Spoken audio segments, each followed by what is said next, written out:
Si Madam Marilo. Saan po kayo ngayon, Madam Marilo? Nandito po sa Kuwait po, sir. Ilang taon na si Madam Marilo? 50 po, sir. 50. So ilang taon na po kayo dyan sa Kuwait? Ano po? Ilang taon ka na pong OFW dyan?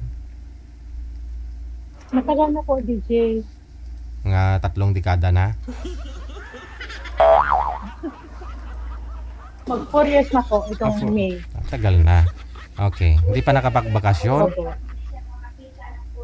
Nagbakasyon po ng December po, DJ. Kamusta ho si ex mo? Pagkita kayo ni ex mo?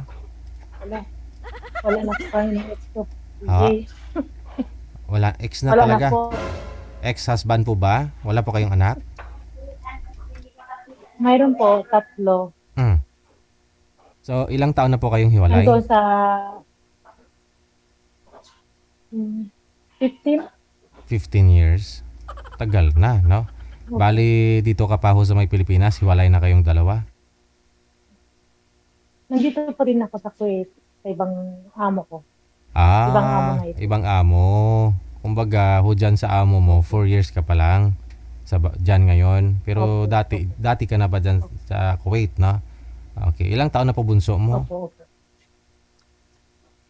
14 years old. Ikaw, tanongin kita, bilang isang OFW, anong purpose mo? Ba't nasa ibang bansa ka? Anong dahilan? Ba't nandyan ho kayo? Dahil po sa anak ko. Sa? Korupsyon? Mga anak ko. Mga anak mo. Ang layo ng narinig ko. Ano po? Akala ko pumunta ka dyan dahil sa korupsyon. Dahil pala sa mga anak mo. Opo. Okay. Ngayon po yung anak mo, sino pa yung nag-aaral? Yung bunso. Bunso na lang. May pamilya na po yung panganay at pangalawa. Yung pangalawa, nasa tatay niya po. Yung panganay nasa akin. Okay.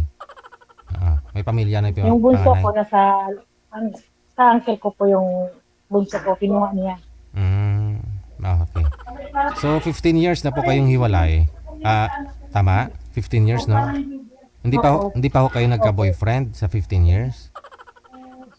Naka-boyfriend po pero nagkahiwalid na kami. Bakit?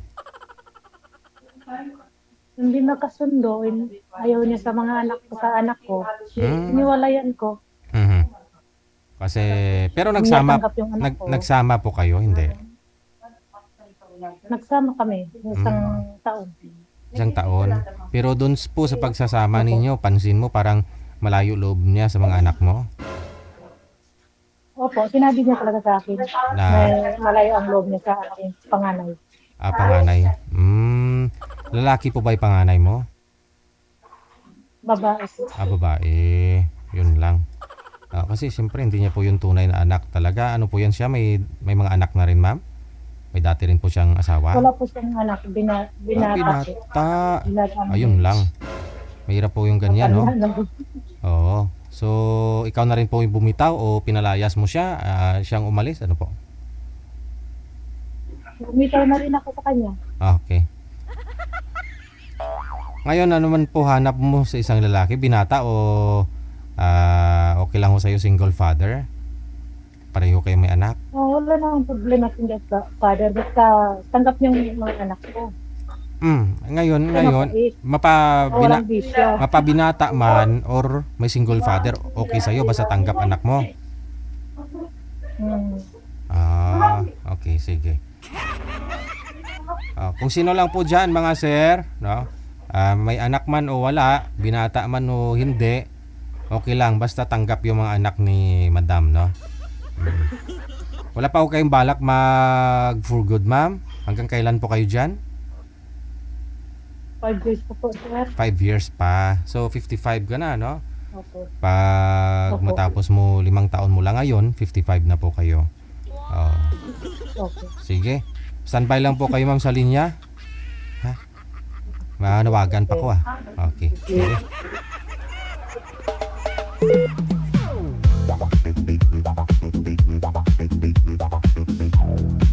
50 years old mula sa may Kuwait, no? Si Madam Marilu. Sa Viber po siya kung gusto po niyo makausap si Ma'am Marilu. 15 years nang hiwalay sa tunay na asawa. Bakit tunay? Kasi nga may asawa, may kasal sila, no? Ikaw ba ay malungkot? Walang Nagdala natin